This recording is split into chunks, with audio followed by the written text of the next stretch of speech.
अस्सलाम वालेकुम, मैं डॉक्टर फ़ातिमा रियाज़ हूँ और मैं डेंटल स्क्वायर पे बतौर पीडियाट्रिक डेंटिस्ट काम कर रही हूँ। आज मैं बच्चों के मिल्क टूथ के बारे में जो कि बच्चों के दूध के दांत होते हैं, एक ऐसी इंपॉर्टेंट बात डिस्कस करने जा रही हूँ जो कि हाई रिस्क पेरेंट के लिए जानना बहुत ज़रूरी है, जिनके घर में छोटे बच्चे हैं। हमारे पास पेरेंट्स आते हैं अपने बच्चों को लेके और जनरली ये देखने में आया है कि किसी वजह से अगर उनके बच्चों का दांत ख़राब है या उनके दांतों पे कीड़ा लगा हुआ है तो उनका एक कॉन्सेप्ट होता है कि उनका इन दांतों का ट्रीटमेंट ज़रूरी नहीं है, क्योंकि अल्टीमेटली इन दांतों की जगह परमानेंट दांत होने आ जाना होता है, विच इज़ ट्रू, बिल्कुल ठीक बात है। लेकिन हमारे लिए ये जानना बहुत ज़रूरी है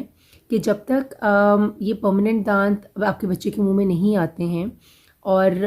दूध के दांत नहीं गिरते हैं, जो कि अपने स्पेसिफिक टाइम पे गिरने होते हैं, और परमानेंट दांत एक स्पेसिफिक टाइम पे ही आना होता है, एक स्पेसिफिक एज में आना होता है, तब तक दूध के दांत ही आपके बच्चे के मुंह में रहते हैं। दूध के दांत बेसिकली आपके जो परमानेंट दांत होते हैं उनकी जगहों को, उनकी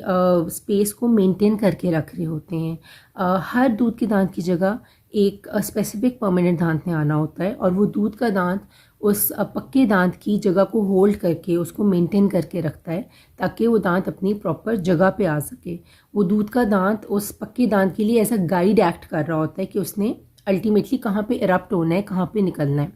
अगर खुदा ना खास्ता किसी वजह से आपके बच्चे का दूध का दांत गिर जाता है या वो ख़राब हो जाता है, तो ऊपर से आने वाला परमानेंट दांत अपनी प्रॉपर जगह पे नहीं आ पाता है,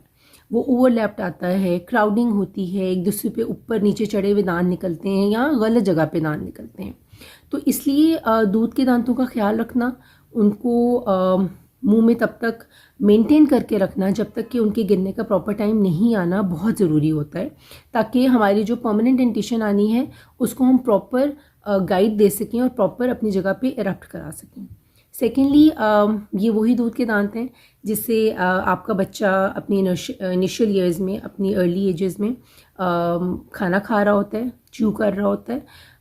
तो अगर ये दूध के दांत ठीक नहीं होंगे और बच्चे को इन दांतों में तकलीफ़ होगी या किसी वजह से दांत गिर जाएंगे वक्त से पहले, अपने शेड होने के, अपने गिरने के वक्त से पहले, तो आपका बच्चा डाइट प्रॉपर नहीं ले सकेगा, आपका बच्चा खाना प्रॉपर नहीं चबा सकेगा। तो as a parent and as a doctor हम सबके लिए बहुत ज़रूरी है कि बच्चों के दूध के दांतों का ख्याल रखें और उनको मेंटेन करके रखें, ताकि बच्चों को इस एज में भी खाना खाने में और फ्यूचर में जब उनके परमानेंट दांत आने हैं किसी किस्म का कोई इशू ना हो। Thank you so much.